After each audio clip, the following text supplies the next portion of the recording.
ఇంకెన్నాళ్ళు రెంటింట్లో ఉంటాం? సొంత ఇంటి కలను నెరవేర్చుకుందాం. Suman TV biggest property expo October 18th, 19th HSCC Novotel Hyderabad. ఇప్పుడే ఫ్రీ ఎంట్రీ కోసం కాల్ చేయండి.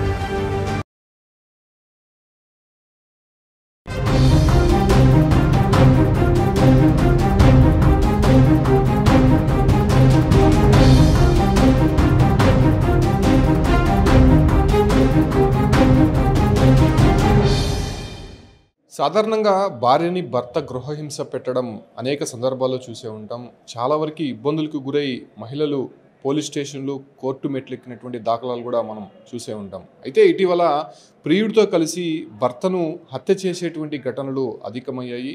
దాంతోపాటు కూడా వస్తున్నటువంటి కాలానుగుణంగా ఇంట్లో ఉన్నటువంటి భర్తను కూడా భార్య చిత్రహింసలకు గురి చేస్తున్నాయి.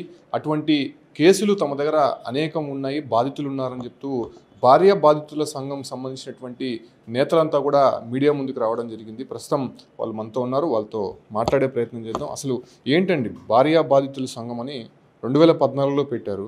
అప్పటి నుంచి కూడా ఈ కేసులు అనేది ఏ రకంగా వస్తున్నాయి? ముఖ్యంగా మహిళలపైనే అఘాయిత్యాలు కానీ గృహహింసలు కానీ ఉన్నాయని చెప్పి అనేక సందర్భాల్లో వినే ఉంటాం. బట్ ఇది చాలా విడ్డూరంగా ఉంది. భర్తల్ని కూడా హింసకు గురి చేస్తున్నాయని కూడా ఇప్పుడు మీరు చెప్తున్నటువంటి వర్షన్. అసలు ఎలాంటి కేసులు ఉన్నాయి? మీరు మీడియా ముందుకు రావడానికి కారణం ఏంటి? మా దౌర్భాగ్యం ఏంటంటేనండి, ఈరోజు ఒక పురుషుడిగా పుట్టి సమాజంలో ఏమీ చేయలేని పరిస్థితిలో ఉన్నామండి. ఇప్పుడు ఏ పోలీస్ స్టేషన్కి వెళ్ళి నా భార్య ఏ విధంగా చేస్తుందని చెప్పుకుంటే, ఏరా నీకు సిగ్గులేదురా చెప్పుకోవడానికే అని ఈ టైప్లో కొంతమంది కానిస్టేబుల్స్ కానించి, కొంతమంది ఎస్ఐలు కానించి కూడా మమ్మల్ని అవహేళన చేస్తున్నారు తప్ప అసలు ఏంటి నీ ప్రాబ్లం ఏంటి కూర్చోబెట్టి మాట్లాడదాం అనే పరిస్థితి లేకుండా అయిపోయిందండి. ఈరోజు అంటే రీసెంట్గా ఈ 498 గృహహింస ఎంసీ డీవీసీ అనే ఈ కేసులు అడ్డం పెట్టుకుని కొంతమంది మహిళలు ఏంటంటే కేవలం ఆస్తే కావాలి, నాకు భర్త వద్దు. ఇప్పుడు రీసెంట్గా నాకు ఇన్స్టాగ్రామ్లో ఈ మధ్యకాలంలో చూస్తున్నానండి, కొంతమంది భార్యలు ఏంటంటే 60 సంవత్సరాలు ఉన్నవాళ్ళు, 60 సంవత్సరాలు ఉన్నవాళ్ళు ఒక 33 సంవత్సరాల కుర్రోడిని పెట్టుకుని అక్రమ సంబంధం పెట్టుకుని భర్తను చంపేస్తున్నారండి. భర్తను చంపేసి ఆ భర్త ఆస్తి వాళ్ళు అనుభవించాలని. కానీ ఇక్కడ వాళ్ళ మీద కూడా కేసు పడుతుందని ఆలోచించలేదండి. ఆ క్షణికావేశం ఏంటంటే ఆ భర్తను చంపడానికే ప్లాన్ చేస్తున్నారండి. ఇప్పుడు చంపడం అనేది ఎక్కడ దాకా కరెక్ట్ అండి? తర్వాత ఇంకోటి ఏంటంటే ఈ 498 ఎంసీ డీవీసీ అనేది మాకు కూడా ఒక ఉద్యోగంలాగా అయిపోయిందండి. కోర్టుకి వెళ్ళాలి, పోలీస్ స్టేషన్కి వెళ్ళాలి, లేకపోతే లాయర్లు కలిపి పిలుస్తారు, మాకు కూడా టైం వేస్ట్ అవుతుంది. అందుకు మేము గవర్నమెంట్ని ఏమంటున్నాం అంటే, అయ్యో ఎలాగ 498 గృహహింస ఎంసీ డీవీసీ ఎలాగ మా జీవితాలు నాశనం చేశారు కనుక నెలకి మాకు కూడా ఒక ₹1,00,000 అంటే ఇది అన్ని ఉద్యోగాల కంటే చాలా టఫ్ ఉద్యోగం ఉండేదండి. ఎందుకంటే జీవితాలు కోల్పోతున్నామండి ఇక్కడ. అందుకని మాకు కూడా నెలకు ఒక ₹1,00,000 శాలరీ ఇస్తే మేము వాళ్ళందరికీ ఇచ్చుకుంటే వెళ్తాము. అయ్యా దేహి అని అనుకుంటున్నాను మేము ఈరోజు రోడ్డు మీద అండి. ఇక్కడ ఒకటి, మీరు అంతగా ప్రభావితం చేయడానికి కారణం ఏంటి మిమ్మల్ని? అంటే 2014 నుంచి 10 సంవత్సరాల పాటు ఈ సంస్థను నడుపుతున్నారు, అనేక మంది బాధితులు మీ దగ్గర ఉన్నారంటున్నారు. అసలు మీరు ఆ రకంగా మారడానికి, ఈ ఒక్క అసోసియేషన్ పెట్టడానికి కారణం ఏంటి? ఈ చట్టాల వలన చాలామంది ఏంటంటే ఎంత మంచిగా ఉన్నా సరే మంచిగా ఉండనిస్తలేదని మమ్మల్ని ఒక క్రిమినల్గా తయారు చేస్తున్నారు. అది కూడా ఎలాగంటే ఒకవేళ జైలుకి వెళ్ళామనుకోండి, మా పక్కన క్రిమినల్స్ ఉంటారు. మేము ఎంత చదువుకున్నా లాస్ట్కి వచ్చేది ఇదే బతుకు కదా. ఈరోజు ఈ 498 ఎంసీ డీవీసీ వలన మాకు రావాల్సిన అంటే తల్లిదండ్రుల నుంచి తాత ముత్తాతల ఆస్తులు రావాల్సిన ఆస్తులు కూడా మా అన్నదమ్ములు మా అక్కచెల్లెలు దొంగతనంగా దౌర్జన్యంగా అనిపిస్తున్నారండి. వాళ్ళకు కొంతమంది పోలీసు వారు సపోర్ట్ చేస్తున్నారు, కొంతమంది రాజకీయ నాయకులు సపోర్ట్ చేస్తున్నారు. ఈ రాజకీయ నాయకులు కూడా ఏమంటున్నారంటే, ఎరా నీకు అన్న ఉన్నాడా, సరే ఆ అన్నని చంపే, లేదా తమ్ముడిని చంపే, ఆడు భార్యాబాధితుడు కదా, ఆడికెందుకు ఆస్తి, ఎవరో కదండి. రీసెంట్గా నేనే అనిపిస్తున్నాను. ఈరోజు నా కాలు బాగాలేదండి, నాకు యాక్చువల్గా షుగర్ అండి, నాకు చేతబడి చేపిస్తున్నారు. నా తల్లిదండ్రులకి చేతబడి చేసి నా అన్న కేవలం ఆస్తి గురించి చంపేసి. ఎవరు చేస్తున్నారు? మా అన్నయ్య అండి. మా అన్నయ్యనే జిఎస్ గోపాల్ రెడ్డి, అతను హైదరాబాద్లో కరాటే బ్లాక్ బెల్ట్ అండి. ఇందులో నెంబర్ 1 అండి, చేతబడులు ఈ చేయించడం నెంబర్ 1. ఆల్రెడీ ఇదే సబ్జెక్ట్ మీద నేను 20,000 పాంప్లెట్లు మా అన్న ఇలా చేస్తున్నాడు, రేపు పొద్దున్న పిల్లలను కూడా కేవలం ఇలాంటి ఆస్తుల గురించి ఎవరన్నా పంపించడానికి వెనకాడడానికి కూడా 20,000 పాంప్లెట్లు పంచిపెట్టానండి న్యూస్ పేపర్లో పెట్టి. దానికి ఇప్పటిదాకా నాట్ రెస్పాన్స్ అండి. ఇప్పుడు ఆయన ఆస్తి మీద నేను అడుగుతలేదండి, నాకు రావాల్సిన ఆస్తి నాకు ఇమ్మని చెప్తే అడుగుతుంటే చాలా దౌర్జన్యం చేస్తున్నాడండి. ఈరోజు ఏంటంటే అన్నీ ఉండి ఏమీ లేని బతుకుతున్నామండి. అంటే నేనంటే నేను కదా, నాలాంటి వాళ్ళు కొన్ని లక్షల కోట్ల మంది ఉన్నారండి. ఇది ఎంతవరకు కరెక్ట్ మేము గవర్నమెంట్ని అడుగుతున్నామండి. మీరు ఇచ్చినటువంటి అదే 498, అదే గృహహింస, అదే ఎంసీ, అదే డీవీసీ వలన మేమెందుకు క్రిమినల్గా తయారవ్వాలి? మా చదువులన్నీ ఎందుకు మేము వెనకం చేసుకోవాలి? ఇప్పుడు నా దగ్గర ఒక ఆర్ట్ ఉందండి. నేను ఒకే పేరుని 600 రకాలు రాస్తాను, ఎవరి పేరైనా సరే. ఇలాంటి ఆర్ట్ మనుగడ పడడానికి ముఖ్య కారణం ఈ 498 ఎంసీ డీవీసీల వల్లనే నాకు దగ్గర 11 సంవత్సరాల జీవితం వేస్ట్ అయిందండి. ఫస్ట్ టైం వల్ల, సెకండ్ టైం వల్ల 8 సంవత్సరాల జీవితం వేస్ట్ అయింది. నాకు ఆ జీవితాన్ని ఈ గవర్నమెంట్ ఏమైనా ఇస్తుందా అంటే నాకు కాదు, నాలాంటి వాళ్ళకి. అంటే 2 పెళ్ళిళ్ళు చేసుకున్నారు. ఒక అమ్మాయికి ఫస్ట్ అమ్మాయికి డైవర్స్ ఇచ్చామండి. ఆమె 18 కేసులు పెట్టిందండి. కోర్టు నుంచి డైవర్స్ తీసుకుని సెకండ్ అమ్మాయి చేసుకున్నామండి. అసలు చెప్తున్నాను కదండి, ఈ రోజుల్లో పెళ్లి చేసుకోవడం అంత బుద్ధితో ఇంకోటి ఏది లేదండి. ఎందుకంటే అలా దున్నపోతుల్లో మేపాలి తప్ప ఇంకా వేరే దేని గురించి కూడా పెళ్ళి అనేది అంత దరిద్రం ఇంకోటి ఏది లేదండి. నువ్వు నాశనం అయిపోవాలంటే ఖచ్చితంగా పెళ్లి చేసుకో. నువ్వు నాశనం అవ్వకూడదు, నీ బిజినెస్ బాగుండాలి, నీ ఉద్యోగం బాగుండాలి, పైకి ఎదగాలంటే కంపల్సరీ పెళ్లి చేసుకోవద్దు. మిమ్మల్ని ఏ రకంగా ప్రభావితం చేసింది? మీరు ఏ రకంగా ఇబ్బంది పెట్టారు? అసలు మీ ప్రొఫెషన్ ఏంటి? నేను లీగల్ అడ్వైజర్ అండి ఈ భార్య బాధితుల సంఘానికి. నేను ఇప్పుడైతే నాకైతే అటువంటి సమస్య ఏం రాలేదు, కానీ నాకు బంధువర్గం కానీ నా బంధుమిత్రులు కానీ వీళ్ళకి సమస్యలు ఎన్నో నేను చూశాను, వాళ్ళ పరిష్కారం కూడా నేను చేశాను. సో ఈ సంస్థకి నేను ప్రభావితంగా అయ్యి ఎందుకు ఈ సభ్యుడిగా అయ్యానంటే, ఇటువంటి సమస్యలు మగవాళ్ళకి వస్తున్నాయి, ఈ కాలంలో ఎక్కువ అయిపోయాయి. మగవాళ్ళకి ఈ యొక్క వాయిస్ ఇచ్చేటటువంటి వ్యక్తులే లేరు. చట్టం పైన అవగాహన ఉండే వాళ్ళు కూడా చాలా తక్కువ మంది. ఈ చట్టం పైన అవగాహన ఉన్నా కూడా మగవాళ్ళకి వ్యతిరేకంగానే ఉన్నాయి, కానీ చట్టాలు సమర్థవంతంగా లేవు. దీంట్లో మార్పులు చేర్పులు అవసరం. రాజకీయ నాయకులు ఎంతకాలం ఓట్ల కోసం మహిళలకి రకరకాల చట్టాలు తీసుకొస్తున్నారు, వాళ్ళ మంచి కోసం చేస్తున్నారు, బాగుంది. కానీ మగవాడిని విస్మరిస్తున్నారు. మగవాడిపైన లైంగిక వేధింపులు, మానసిక వేధింపులు, ఆస్తి తగాదాలు, సొసైటీలో ఆ పేరు కూడా పోయే పరిస్థితి వస్తుంది. ఈరోజు ఒక మగవాడు ఒక కుటుంబాన్ని నడపాలి, వాళ్ళందరినీ బాగుండాలని వాడు కష్టపడుతుంటే వాడిపైన వీళ్ళు చెడు దోవలో పోయేసి ఆ ఆడవాళ్ళు అక్రమ సంబంధాలు పెట్టుకోవడం కావచ్చు, అనుమానాలు కావచ్చు, అత్తమామల ప్రలోభాల వల్ల ఆ యొక్క వ్యక్తిని ఎంతో హింసించి నేడు జడ్జిలు చనిపోతున్నారు, పోలీస్ ఆఫీసర్లు చనిపోతున్నారు, చాలామంది చదువుకున్నట్టు సాఫ్ట్వేర్ ఇంజనీర్లు చనిపోతున్నారు, వాళ్ళని చంపేస్తున్నారు కూడా. ఇది వీళ్ళ యొక్క సెల్ఫిష్ కోరికల వల్ల, వీళ్ళ యొక్క స్వార్థ ఆలోచనల వల్ల, నేరో మైండెడ్ వల్ల, ఇంటెలిజెన్స్ ప్రాబ్లం వీళ్ళకి ఇలా ఉండడం వల్ల ఆ బిడ్డలు ఎంత నలిగిపోతారు, సమాజం ఎంత చెడిపోతుంది, పిల్లలు తప్పుదోవ పట్టడానికి ఇంకా కారణం అవుతుంది. రాబోయే రోజుల్లో హిందూ సమాజం సర్వనాశనం చేయడమే వీళ్ళ ముఖ్య ఉద్దేశంగా కనబడుతుంది. అంటే ఒకప్పుడు ఫ్యామిలీ అంటే కూడా భార్యాభర్తలు అంటే ఎంతో గౌరవం ఉండేది. వాళ్ళు మరో సైడ్ ట్రాక్ అనేది లేకుండా ఆ ఒక్క ఫ్యామిలీ అనేది లీడ్ చేస్తూ వస్తూ ఉన్నారు. ఇప్పుడు ఎందుకు ఆ రకంగా మారారు? అసలు కాలానుగుణంగా ఏ రకంగా మారే అవకాశాలు ఉన్నాయంట? చాలా మంచి ప్రశ్న వేశారండి. ఎందుకంటే సమాజంలో ఇప్పుడు అందరూ చూస్తున్నారు, సోషల్ మీడియా చూస్తున్నారు, ఇంటర్నెట్ చూస్తున్నారు, ప్రతిదీ చేతిలో అన్నీ కనబడుతున్నాయి. తప్పుదోవపోవడానికి చాలా ఈజీగా ఉంది సమస్య. సో ఇప్పుడు మగవాడు సంపాదించే క్రమంలో రోజుకి 8 గంటలు బయట పనిచేస్తూ ఉంటే వాడు సమస్యతో ఇంటికి తిరిగి వస్తా అంటే ఈ ఆడవాళ్ళు వాళ్ళని ఆ యొక్క మగవాడిని ఎట్లయితే బాగా చూసుకొని ఇంకా వాళ్ళని మెరుగ్గా తయారు చేసుకోకుండా వీళ్ళ స్వార్థంతో, ఆ డబ్బు పిచ్చితో, ఆ అక్రమ సంబంధాలతో, ఈ యొక్క చెడు ధోరణితో సినిమాల్లో, సీరియల్లో ఎంతసేపు వాడిని చంపు, వీడిని చంపు, ఇట్ట చేయి, ఆస్తి కొట్టేద్దాం అనే ఉందే కానీ ఒక అమ్మా నాన్న అంటే ఏంటి, ఒక భార్యాభర్త అంటే ఎట్లా ఉండాలి, ఒక పిల్లలు ఎలా పెంచాలి, అత్తమామలతో ఎలా ఉండాలి, ఇవన్నీ నేర్పించడం లేదు ఎక్కడ. ఇవి చదువుల్లో కూడా చెప్పే పరిస్థితి కూడా లేదు. కాబట్టి సమాజం ఇంకా తీవ్ర స్థాయిలో అయిపోతుంది. ఫైనాన్షియల్గా వీళ్ళు సెల్ఫిష్గా అయిపోయేసి ఆ భర్త దగ్గర ఉండే ఆస్తిని సులువుగా కొట్టేయచ్చనే ఒక మార్గం ఈ చట్టాల్లో ఉన్నాయి. కాబట్టి చదువురాని ఆడవాళ్ళు కూడా బాగా డబ్బున్నోడిని చేసుకొని వాడి ఆస్తిని లాగేసి వాళ్ళ ఇంట్లో వాళ్ళని కూడా ఇబ్బంది పెట్టే పరిస్థితులు ఈ చట్టాల్లో ఉన్నాయి. అవి ఎన్నో వేల కేసుల్లో రుజువులు అయినాయి కూడా.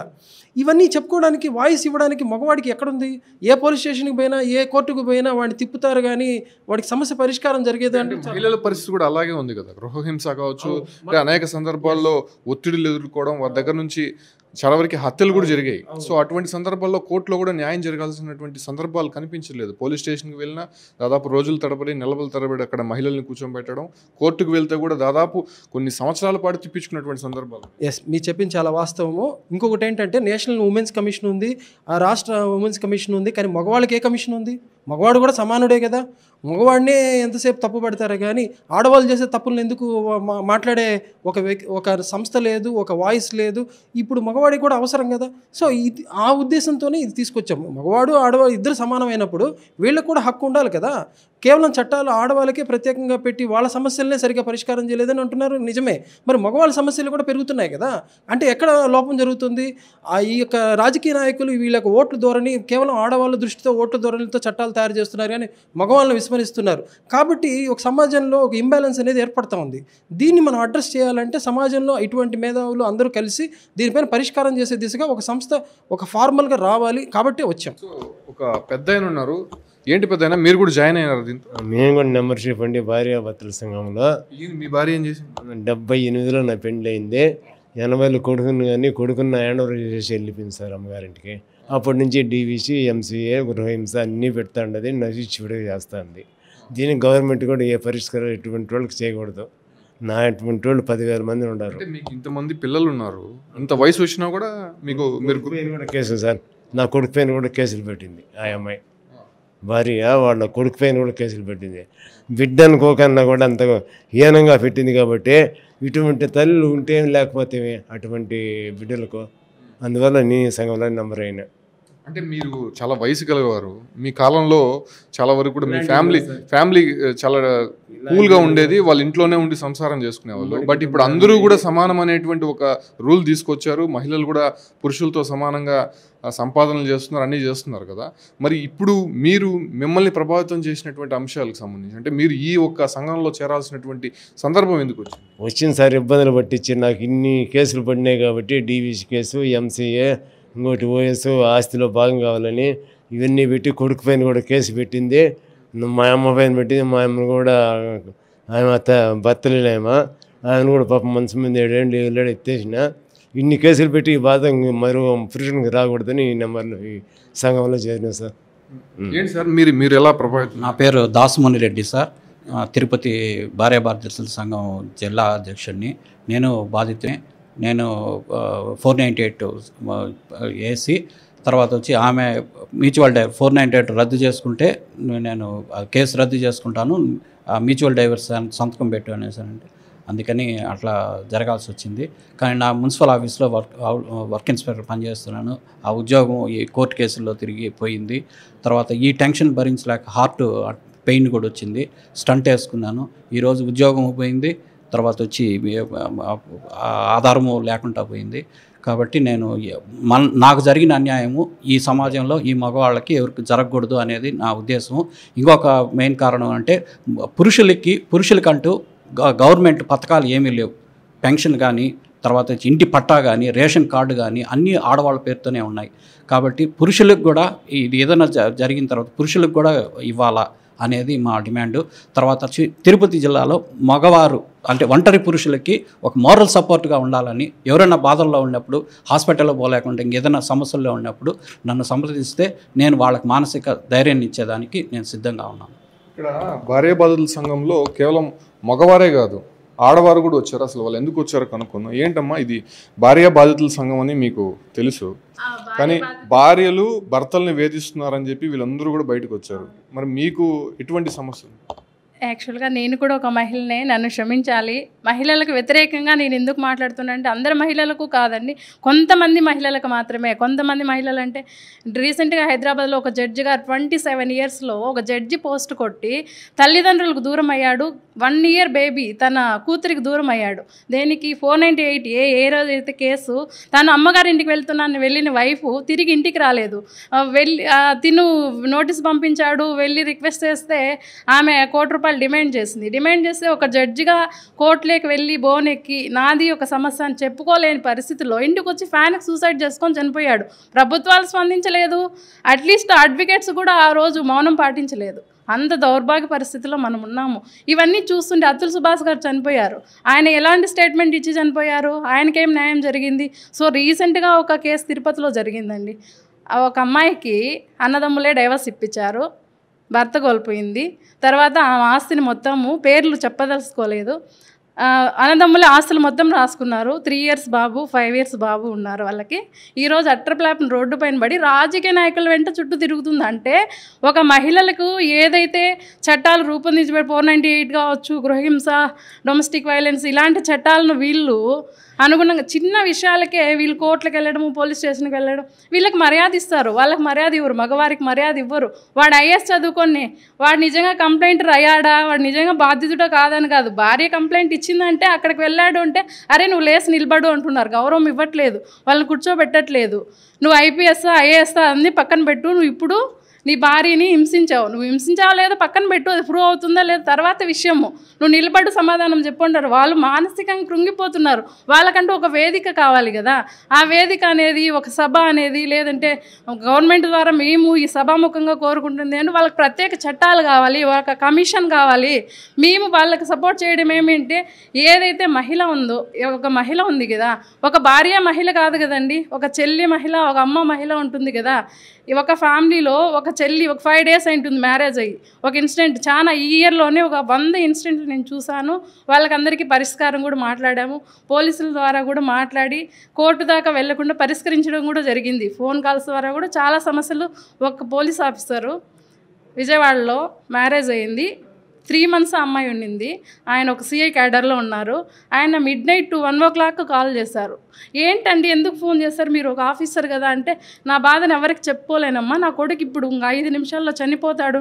ఏంటి సార్ ఏం మాట్లాడుతున్నారు మీరు, ఎందుకు చనిపోతాడంటే మమ్మల్ని 498 కేసు పెట్టేసింది, మమ్మల్ని అందరినీ హింసించింది, మా అబ్బాయి ఆ అవమానాన్ని తట్టుకోలేక సూసైడ్ చేసుకుంటున్నాడంటే ఆ అబ్బాయిని కాల్ చేసి మాటల్లో పెట్టుకొని ఎస్పీ గారికి లైన్ కలిపి మెల్లగా అబ్బాయిని ఓటు చేసుకుంటూ ఆ అబ్బాయిని ఆ పరిస్థితి నుంచి బయటకు తీసుకొచ్చేదానికి 1 hour పట్టింది. 1 hour midnightలో కూడా 1 o'clock కాల్ మాట్లాడి రికవర్ చేసాం. తర్వాత బేబీ పుట్టింది. వీళ్ళని అసలు ఈ రోజుటికి ఆ ఫ్యామిలీకి దగ్గరగా కానివ్వలేదు, దూరం చేసేసారు. ఈ ఫ్యామిలీ ఒక పోలీస్ అయ్యుండి కూడా ఈ సెక్షన్ వల్ల వాళ్ళు హింసించబడ్డారు కదా. మరి అప్పుడు అక్కడ ఒక మగవాడు వెళ్ళి నాకు నిజంగా అన్యాయం జరిగిందని వాళ్ళకి న్యాయం జరగట్లేదు, వాళ్ళకి వేదిక లేదు కాబట్టి మేము ముందుకు రావాల్సి వచ్చింది. వేదిక లేదు అనేసి అంటున్నారు, కానీ నిజంగా వాస్తవంగా జరిగి ఉంటే దానికి సంబంధించినటువంటి ఆధారాలు ఉంటే కోర్టు యాక్షన్ తీసుకుంటుంది, పోలీసు వాళ్ళు యాక్షన్ తీసుకుంటారు. సమయం పడుతుంది కదండి. కోర్టు యాక్షన్ తీసుకోవాలంటే కొన్ని సంవత్సరాలు పడుతుంది. ఆ లోపల ఇప్పుడు అడ్వకేట్స్ ఏం చేస్తున్నారు, కొంతమంది అడ్వకేట్స్, కొంతమంది కాదు 80% అడ్వకేట్స్ ఒక మహిళ కేసు తీసుకుంటే 3 కేసులు వస్తాయి. ఏది 498 వస్తుంది, డొమెస్టిక్ వైలెన్స్ వస్తుంది, మెయింటెనెన్స్, వాళ్ళకి డైవర్స్ ఇప్పిస్తే వీటన్నిటికీ మనీ వస్తుంది కదా. ఒక మగవాడి కేసు టేకప్ చేస్తే ఏమొస్తుంది, నీ దగ్గర నిజంగా ఆధారాలు ఉన్నా తారుమారు చేస్తున్నారు, వాళ్ళకి నేర్పిస్తున్నారు. నువ్వు ఇలా కేసు పెడితే నువ్వు గెలవలేవు, నువ్వు ఈ విధంగా మార్చి నువ్వు కేసు పెడితే నువ్వు గెలుస్తావు అంటే అప్పుడు ఎక్కడికి పోతారండి మగవారు? వారు ఎవరికి చెప్పుకుంటారు, ఎవరికి చెప్పుకోవాలి? పోలీస్ స్టేషన్కి వెళ్తే వాళ్ళ బాధని వింటున్నారా? అరే పోరా అంటే నవ్వుకుంటున్నారు. నిజంగా మగవాడికి జరిగింది. కొంతమంది మహిళలు కూడా హింసింపబడ్డారు, వాళ్ళకి అన్యాయం జరిగింది. నిజంగా హింసింపబడే మహిళలకి ఎక్కడా కోర్టులో న్యాయం జరగలేదు. హింసించబడకపోయినా ఇట్లా అడ్వకేట్స్ ద్వారా వెళ్ళిన మహిళలకు మాత్రమే న్యాయం జరిగింది. ఏం చెప్తారమ్మా మీరు, కొద్దిగా వయసులో ఉండేటువంటి మహిళలకు సంబంధించి కావచ్చు, లేదంటే ఇప్పుడు కొత్త జనరేషన్కి సంబంధించినటువంటి చాలా వరకు కూడా ఇష్యూస్ వస్తున్నాయి. అంటే వాళ్ళ సంపాదనలో కావచ్చు, లేదంటే వాళ్ళు పెరిగేటువంటి అట్మాస్ఫియరు అన్నిట్లో మేము సమాంతరంగా ఉంటాము అనేటువంటి ఒక స్లోగన్ తీసుకొచ్చారు. మన కేంద్ర రాష్ట్ర ప్రభుత్వాలు కూడా సపోర్ట్లు అనేది వస్తున్నాయి. సో మగవారికి మాత్రమే అన్యాయం జరుగుతుందని చెప్పి ఇంతమంది బాధితులు వచ్చారు. దానికి మీరుగా ఒక గృహిణిగా ఏం చెప్తారు? సార్ నా పేరు నాగరత్న భాగవతారిణి, నేను హరికథ దాసుని. నాకు ఒక 36 ఏళ్ల కొడుకున్నాడు, ఒకే ఒక్క కొడుకు. ఈ మధ్య అంటే ఒక 3 సంవత్సరాల క్రితము నా కొడుకును ఒక పెళ్ళైన ఆమెకి 25 సంవత్సరాల కూతురుంది, ఆమె భర్త రైల్వే ఎంప్లాయీ, నాకు 10 కోట్ల ఆస్తి ఉందనేసి నా కొడుకును వలలో వేసుకొని నానా విధములైనటువంటి 3 కేసులు పెట్టింది సార్. నా మీద కూడా కేసు పెట్టి నా కొడుకు నేను ఇద్దరము కూడా కోర్టుకు తిరుగుతున్నాము. ఇప్పుడు 30 వాయిదాలకు వెళుతున్నాము. రేపు కూడా నాకు వాయిదా ఉంది, లేకపోతే నాకు ప్రోగ్రాం ఉండే దానివలన జూలైలో పెళ్లి చేసుకుంటానని పెళ్లి పత్రిక నా ఇంటికే తెచ్చి నేను బయట ఉన్నాను సార్, ఇంట్లోకి వచ్చే పరిస్థితి లేదు.